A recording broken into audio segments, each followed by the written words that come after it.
Hello, this is Cheryl Willis over at eXp coming at you with October 2025 monthly market update. Let's talk about listing success rate. These are some of the lowest numbers that we have seen since the market crash in 2008. You're going to hear that correlation a lot to 2008 timeframe, only because since the bottom of the market in 2011, we've only seen one direction from Phoenix, and that's pretty much been straight up. The last 5 years have been very up and down and crazy. And so what we're experiencing right now just feels like, again, what the market crash was like in 2008, but it is nothing like 2008. So with the lowest listing success rate, though, since that time, we're at about 64% right now overall here in the greater Phoenix area. And again, just to give you a comparison, back then it was like 28%. So again, we're still pretty far off, but that 64% is very low. Some of the other things that we have seen return to the market is very much like what we saw in 2008-ish, and that's going to be short sales and foreclosures. They're not at numbers to be alarming yet, but let's talk about those real quick. Some of the short sales, in fact, there's 157 short sales on the market right now. What determines a short sale? Well, when the seller, based on closing costs, if today's market value, let's say they bought their home for $400,000 and the current market value is $450,000. They have to take into consideration there's closing costs. There's also commissions. Despite what everyone may have heard, the seller at this point is still burdened with that buyer broker and the listing agent, somewhere between 4 and 6%. Plus, again, those closing costs are going to be somewhere around 1 to 2%. And the biggie is the seller concessions. What are seller concessions? Seller concessions are when the seller gives the buyer money to buy down their interest rate or pay for their closing costs. The median here in the greater Phoenix area today, with over 60% of the transactions between the $250 and $850 price point, is about $10,000 towards concessions. But let me tell you, I have found homes that have received as much as 6% concessions. So on that 450, what is that, $25,000, $30,000? So when you take all that into consideration, and that seller at $450,000 today is not going to break even, and they're going to actually have to bring money to the table. That is when they would go to the lender, the mortgagee, and ask for a reduction in payoff as total. So again, there's a lot more paperwork. There's also a lot more liability. Is there a ghost income you're going to have to go after, etc.? Some people may be more strategic and going towards a foreclosure. Now, again, let's talk about what the difference is. Arizona is called a non-recourse state. That means that once a home goes to foreclosure, that debt is written off, it's gone, and nobody can come after you. A short sale is when you ask the lender for a favor. When there's only one lender, it's an easy transaction. I am short sale certified. I did hundreds of short sales back in the market crash in 2008, but the banks are a little bit different today. They're not taking pennies on the dollar. They know that the value is there. It's just that it's really slow as a result of interest rates, which we will get to in a moment. So when you are asking for short sale, the lender may come back and ask you to sign a promissory note, or they may give you a 1099-C for that ghost income. It's not as black and white as a lot of people think. If you are in that position, give me a call. I will have a one-on-one conversation with you. Here's the thing. We have been telling people to, over the last 3 years, can you believe that interest rates went up over 3 years ago? 4 years ago, it was insane, the market, right? And so the interest rates in May of 2022 went up, and it stalled the market. And since then, by the way, we're not in a declining market as far as values. Prices have come down. We'll get to that in a moment. But if you bought your home in 2022, your home today is probably worth the same amount of money. But if you having to pay all those closing costs, you're now negative. Some of the other reasons I have seen these short sales and pre-foreclosures, by the way, not foreclosures. Here in Arizona, you have to be late 3 months. On the 91st day, 3 months and 1 day, sometimes it's a little later, but that's the minimum, you will receive a document called the Notice of Trustee Sale. Once that is filed, you're considered a pre-foreclosure. That is also when you hit the internet and websites and you start getting a million phone calls and door knocks.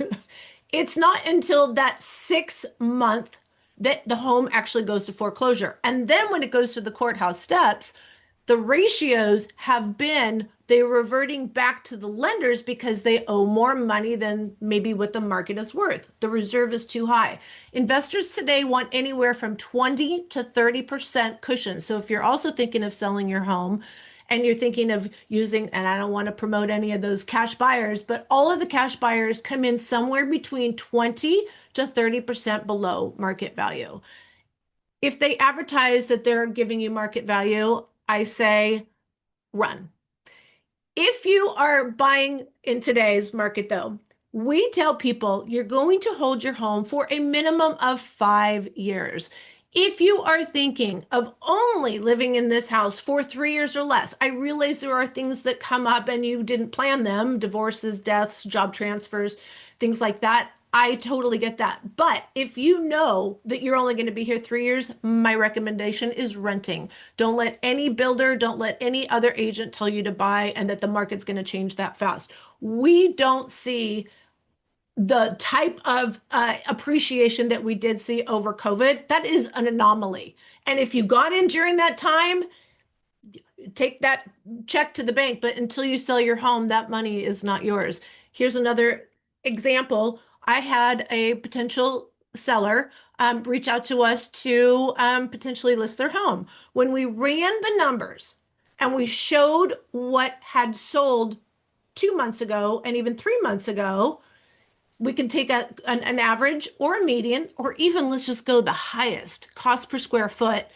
And we came up with a number of 1,075,000. Was not okay with that number, wanted to list at 1.2 million. I'm not the kind of agent that likes to just take listings so that I can say I have a listing. The goal here is to set the right expectation up for sellers so that they can sell their home. Some of those things are make sure your home is updated, make sure your home is well maintained, you don't have any deferred maintenance for the next owner or buyer to take advantage of it. Clean up the house. And I'm not just talking about inside, I'm talking about outside either. Make sure your irrigation system works, you have great curb appeal. This is the market where sellers have to make an effort to sell their home. And let me tell you, doing all this doesn't make it worth more, it just makes it more sellable, more attractive to buyers. So again, they were okay with doing some of this work, but the bottom line is this home was very outdated. Tuscan is not considered desirable anymore. And the comps were only showing, like I said, 1,075,000 for an older home. And they are listed at 1.2 million with another realtor.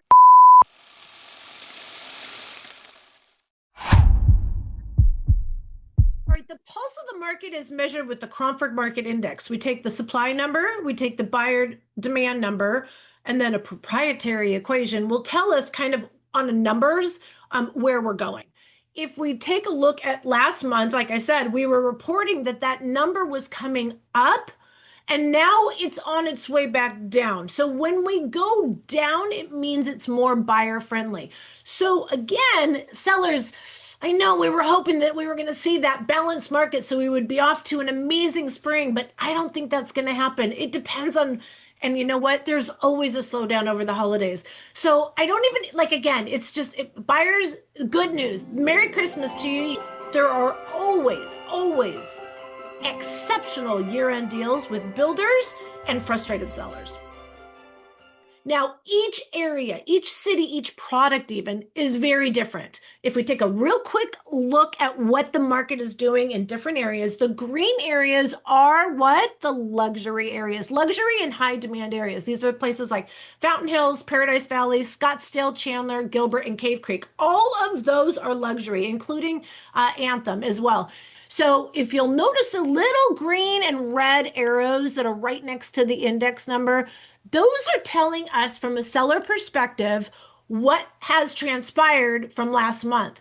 Last month, we saw a bunch of greens because they were going up, meaning it was starting to move towards sellers. We see more red on this chart now. So overall, we're seeing, again, it cooling back off. We thought it was going to a seller's market. Well, not a seller's market, but a balanced market, but it's heading back again towards a buyer's market. Now, what I found very interesting on this chart is that the core balanced markets, Mesa, Phoenix, Glendale, and Tempe, is kind of like the core of our metropolitan area. These are all the older areas, smaller homes, higher crime rate, more traffic, but closer to, again, that core of a city. It's just very interesting that that's the balanced market.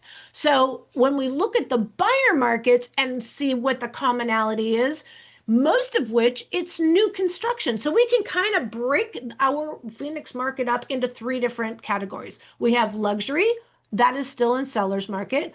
The core of Phoenix, which honestly, the majority of people that are relocating here from other states do not pick these areas. This is more internally. It's not changing a whole lot. That part of the market is just consistent, okay? And then the blue area is new construction. There you go. I broke down Phoenix for you in just 2 seconds. But again, as I pointed out, look at all those red arrows. They're moving down. It'll be very interesting to see what next month shows. I would say, again, if you're a buyer, it's just more good news for you guys. It's like there's the deals out there are insane. So if you really got to know, the median price is back up to 455. But here's the thing, guys.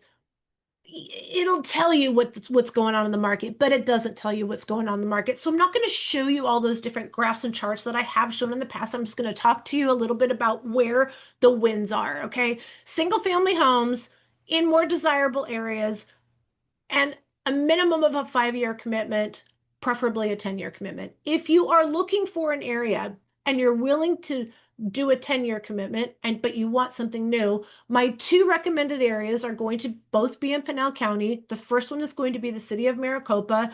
With the freeway being expanded, the Interstate 10 and also the 347, we're going to see that construction in the next 3 to 5 years.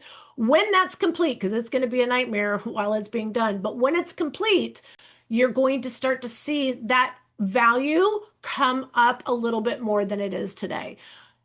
The big win, if you ask me, is in the Southeast Valley, as far out as Pinal County. This is going to be areas like Apache Junction. I'm talking specifically about Blossom Rock. I'm also talking about parts of Santan Valley. There is major freeways that are going to be changing this area over the next 10 years. The 24 is going to turn into a true freeway, and it's also going to be expanded another mile. And I know that doesn't seem like a lot, but it is very significant for this part of the valley. Then we are also going to start to see the construction of the 505. And when I say start, in the next few years, they'll be starting it, but it's not going to be done for about 10 years.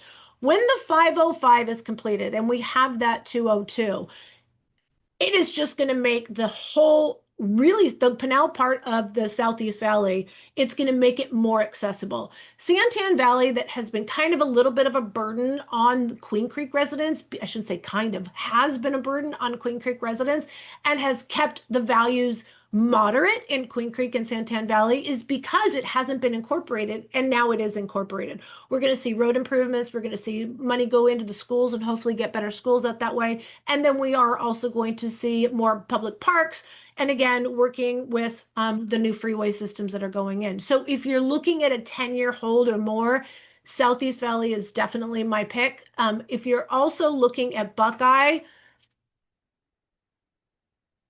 I too am concerned about the water situation. Why they are building out that far is beyond me. I'll be honest with you. Tartosa has been around for about 15 years, and they were told when they were building then that there would be retail and shopping, and there still hasn't been in. I don't anticipate it. Teravalis is actually broken ground and they have their models open. And if you take a moment to drive out there, you're going to be blown away that why would anybody buy out here? I don't see the benefit. I don't see the price advantage.